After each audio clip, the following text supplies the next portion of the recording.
बात करते हैं। देखिए, संग्राम अपने देश में भी है लेकिन सियासी का। इसकी वजह है दिल्ली की बाढ़। दिल्ली में यमुना का पानी कम तो हो रहा है लेकिन खतरे के निशान से अब भी ऊपर है। और इस बीच आईटीओ बैराज के बंद गेट काटने का काम चल रहा है। राजघाट में भी दीवार तोड़कर पानी बहाया जा रहा है।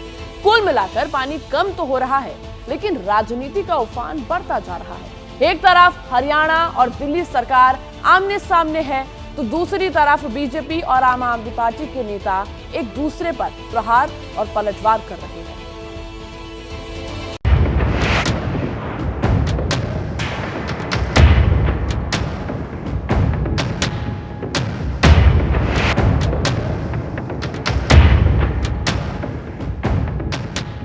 यमुना में पानी कम होता जा रहा है मगर मुश्किलों का स्तर यूं ही कायम है। दिल्ली की गलियों में अब भी पानी है।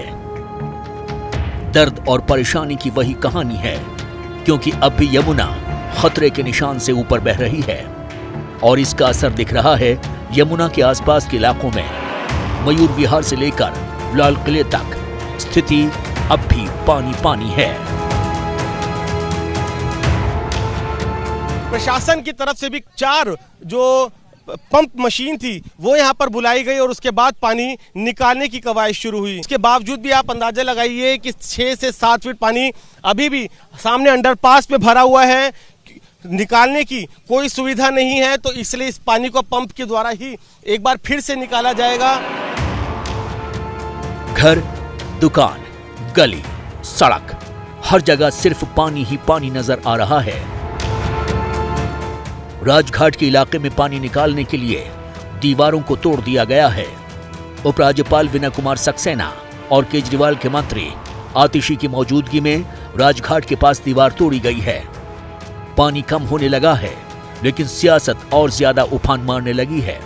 दिल्ली के बयानवीर कैसे एक दूसरे से आगे निकलने की होड़ में जुटे हैं ये आपको बताएंगे, मगर उससे पहले जान लीजिए कि जिस आईटीओ ब्रिज के रास्ते यमुना का पानी निकल रहा है उसका दूसरा गेट भी खुलने वाला है। हालांकि 3 गेट अब भी जाम हैं।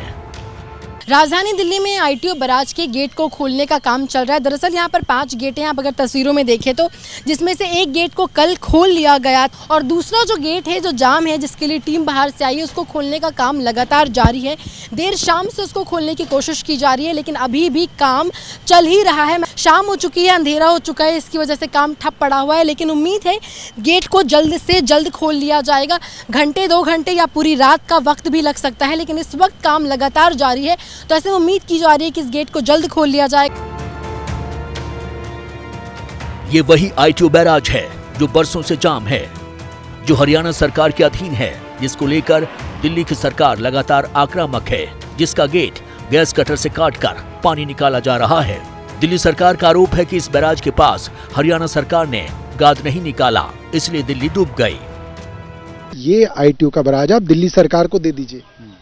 क्यों रखना चाहती है हरियाणा सरकार इसको? आपका कोई काम नहीं, इससे आपका कोई लेना देना नहीं, आप इसको दिल्ली सरकार को दीजिए ताकि हम इसे मेंटेन करें। आईटीओ बैराज को लेकर जैसे ही ये खबर आई जवाब हरियाणा की तरफ से आया। हरियाणा की चीफ इंजीनियर ने दावा किया कि दिल्ली सरकार ने मेंटेनेंस का पैसा नहीं दिया इसलिए ये स्थिति हुई। इस गेट को कौन मेंटेन कर रहा था? हरियाणा सरकार। और इसका रनिंग एंड मेंटेनेंस कौन दे रहा था? दिल्ली गवर्नमेंट। पिछले 5 साल से इन्होंने पैसा नहीं दिया। हमने इन्हें कई बार लिखा है कि आप अपनी रिस्पॉन्सिबिलिटी से नहीं जा सकते, आप सरकार को पैसे दीजिए, हम मेंटेनेंस करेंगे। उसके बावजूद भी हमने सरकार से पैसे लेके इस आपदा में इसको फिर भी मेंटेन करवा रहे हैं। ये दिल्ली गवर्नमेंट की रिस्पॉन्सिबिलिटी है हमारे को इसको पैसे दे रनिंग। ये सवाल जब दिल्ली सरकार के पास पहुंचा तो जवाब उधर से भी आया। मुख्यमंत्री अरविंद केजरीवाल के साथ साथ उनकी मंत्री ने भी कहा है कि आईटीओ बैराज की जिम्मेदारी दिल्ली सरकार की नहीं बल्कि एनटीपीसी की है। मैंने अभी भी पता किया है कि ये पैसा हम नहीं देते, ये पैसा एनटीपीसी देती है।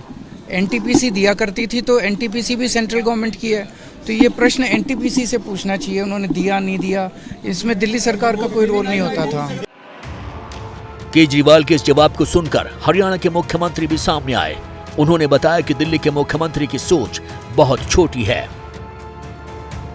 और ये जो कहा जा रहा है कि हरियाणा ने हथनीकुंड से पानी छोड़ दिया और उसमें जो फोटो दिखाए जा रहे हैं, मुझे लगता है कि एक अनपढ़ और गंवार व्यक्ति का जो ज्ञान होता है, अगर उसमें कोई पीएचडी चालू कर दी जाए ना, तो इनको जरूर पीएचडी मिल जाए।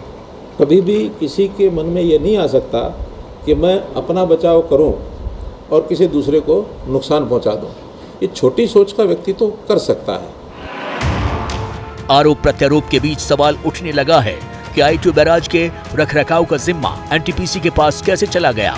इस पर जब मुख्यमंत्री केजरीवाल घिरने लगे तो उनके लेफ्टिनेंट की सफाई आई। उन्होंने ट्वीट कर कहा कि अरविंद केजरीवाल ने गलती से डीटीपीसी यानी Delhi thermal power control board की जगह एनटीपीसी कह दिया था। बीजेपी कह रही है कि केजरीवाल ढोंग कर रहे हैं। तो हर बार दिल्ली को मझधार में छोड़ दो और फिर उम्मीद करो कि नैया पार कोई और ही लगाएगा। हमारा काम तो सिर्फ भड़काऊ भाषण देना और जनता को गुमराह करना है। केजरीवाल जी के ऊपर मैं सीधा सवाल उठाती हूँ कि जब कम पानी छोड़ा गया तो दिल्ली में बाढ़ कैसे आई। 6,800 करोड़ रुपया 5 साल यमुना की सफाई पर अगर दिल्ली सरकार ने खर्च किया है तो वो पैसा कहाँ गया। तो मुझे लगता है कि इसकी तो जांच होनी चाहिए कि ये 6,800 करोड़ रुपए का क्या ही किया और ड्रेजिंग क्यों नहीं हुई। शाब्दिक तलवारें दोनों तरफ से खिंची हुई हैं। एक तरफ से प्रहार होता है, दूसरी तरफ से पलटवार होता है। कोई पीछे नहीं है। आगे निकलने की होड़ में दिल्ली के मुख्यमंत्री ने नया ऐलान किया है। उन्होंने कहा है कि यमुना के किनारे रहने वाले गरीब परिवारों को आर्थिक मदद दी जाएगी। मतलब जिस परिवार का पूरे घर का सामान बह गया उसे दिल्ली की सरकार आर्थिक मदद के तौर पर हर बाढ़ पीड़ित परिवार को 10,000 रुपए प्रति परिवार देगी। जिनके कागज जैसे आधार कार्ड आदि बह गए उनके लिए स्पेशल कैंप लगाए जाएंगे। जिन बच्चों की ड्रेस और किताबें बह गईं, उन्हें स्कूलों की तरफ से ये सब मिलेंगे।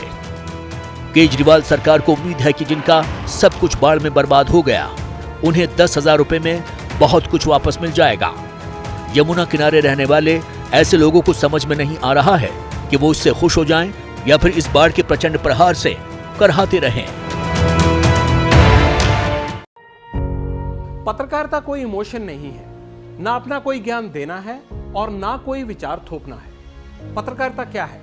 पत्रकारिता का मतलब है सही जानकारी इकट्ठा करना और तथ्य बताना। पत्रकारिता आज जितने महत्वपूर्ण दौर में है शायद पहले नहीं थी। इस दौर से निकलने के लिए सिर्फ सच दिखाने की जरूरत है, वो सच जो आपके हित को आगे रखे। इसलिए अब रात 9 बजे प्राइम टाइम नहीं होगा, ये आपका टाइम है। जगविंदर पटियाल के साथ देखिए पब्लिक इंटरेस्ट 17 जुलाई से सोमवार से शुक्रवार रात 9 बजे सिर्फ एबीपी न्यूज पर। एबीपी न्यूज आपको रखे आगे।